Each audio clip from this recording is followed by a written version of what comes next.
What's going on, guys? JSGC here, and we are here for another Manchester City video. Today we're going to be doing a Manchester City transfer update. Feels like forever ago since I've done a transfer update. So before I do crack on with this video, make sure, like always, if you are enjoying the content, do subscribe to my channel. It is free to subscribe. Press that red button, press the bell, and put your push notifications on. Also, don't forget social media links there in the description if you want to go and follow me on my Twitter, Instagram and TikTok. Email us in the description too if you want to hit me up for any sponsorships for any videos or any general business inquiries. Don't forget to leave a thumbs up. 200 likes is the aim, and do let me know your thoughts as well in the comments below. So we've got no contract news, so we're going to dive straight in with the outs. Got just one transfer to speak about, and it comes in the form of an update on Rodri. Now, this news came out before Rodri's injury, which Manchester City today have confirmed is ligament damage to his right knee, and he is expected to be out for a substantial amount of time. We are waiting for further tests and clarification, which is expected word in at Manchester City today. So I expect we'll get news by the end of this week about just how long Rodri is going to be out for, but it is expected, according to sources, that he could well be out for the season. So Sam Lee was reporting that Real Madrid are interested in signing Rodri from Manchester City. He does say that Man City's wage and package being offered to Rodri for a new contract is more than that of what Real Madrid could afford to offer to Rodrigo. So Real Madrid don't feel like they can afford both the transfer fee that City would demand and also the personal terms for this transfer as well, but they aren't giving up hope as of yet. They want to keep an eye on the 115 charges in the hope that Manchester City will be found guilty so they can have easy pickings to pick up Rodri for a more affordable deal. And so we will see. We are still waiting for what Rodri wants to do in terms of signing his new contract. Still waiting on word from this injury as to whether City have still got that contract on the table for him, or whether City want to see just how long he's out for, how his road to recovery is going, and maybe leaving this until later on into the season. So I suspect that it'll probably go quite quiet on Rodri very soon, and then you probably won't hear too much about this again until probably Easter time, after that into April or May time. So we will wait and see any further developments, though. I of course will keep you guys up to date, and if I were Manchester City, I'd be using these quiet few months now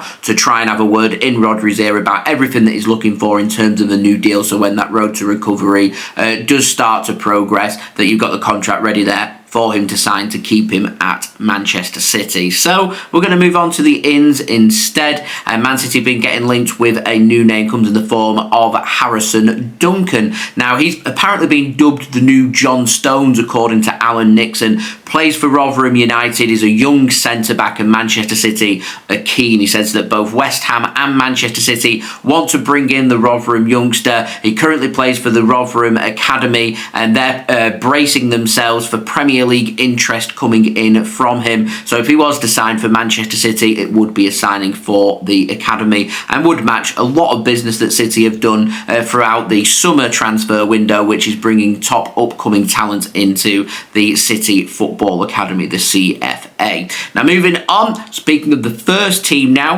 we've got an update on Xavi Simons, and Christian Falk has said that Xavi Simons is a player of interest to Manchester City next summer. He says that he doesn't think that Florian Wirtz is going to leave Germany. He doesn't say that he thinks he's going to stay at Bayer Leverkusen, but he does say that he wants to stay in Germany. So he reckons that if there are any central midfielders in the Bundesliga that could potentially leave Germany to come to England, then that option could well be either Jamal Musiala or potentially Xavi Simons instead, as it's expected that Florian Wirtz will stay in Germany, whether that be with Bayer Leverkusen or he goes somewhere else. More than likely, if he was to leave, it would be to Bayern Munich. We would wait and see, but he is hinting here at a potential little Bundesliga transfer merry-go-round when it comes to creative attacking midfielders in the league. I'll keep my eyes and ears open on that one. And moving on to the final transfer, I want to speak about Martin Zubimendi, the 25-year-old central defensive midfielder at Real Sociedad and Spain. So we've had nothing too official reported on this, but we're starting to see early rumours and early links with Zubimendi being linked with a move to Manchester City. Now, I was keeping an eye on this transfer as he looked pretty good during the European Championships with Spain, and I was expecting there to be quite a bit of interest in him, and that interest did come, but no transfer did get sorted. Liverpool were one of the biggest interests in Zubimendi, and it was being reported that Real Sociedad, rather than Liverpool activating the release clause, wanted the player to release the clause instead in his contract, which I do believe that contract is still valid as of right now. So City did want to make a move for Zubimendi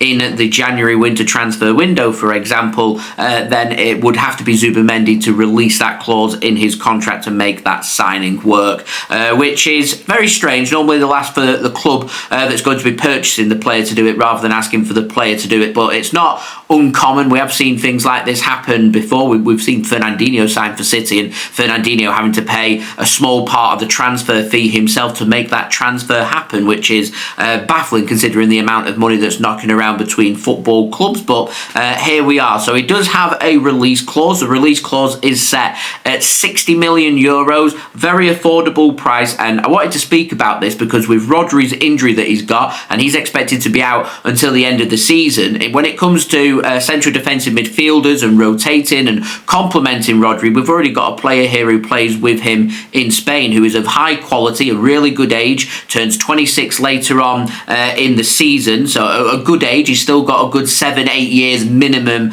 left in the tank. A really affordable release clause there at 60 million euros. Man City still make a fantastic profit on their net spend, so it doesn't harm Manchester City's finances to make this transfer happen. And when we get to January, I'm expecting things to be a little clearer for us when it comes to these meetings that have been happening in terms of the 115 charges. So if Manchester City can clear their name, which would be brilliant news, it means then that Manchester City can start to then focus on what the future looks like and start thinking long term. And I think Zubimendi would be a really good option for City, because my fear is if City do want to dip into the market in January, whether that be for a backup striker for Erling Haaland or it comes to a central defensive midfielder to potentially replace Rodri in Man City's squad for the upcoming season, and when we get Rodri back, if we fend off interest from Real Madrid and get him on a new deal, we need a player that can play alongside Rodri as well as being able to alternate with him, then we don't want to be getting ripped off in the market. So a release clause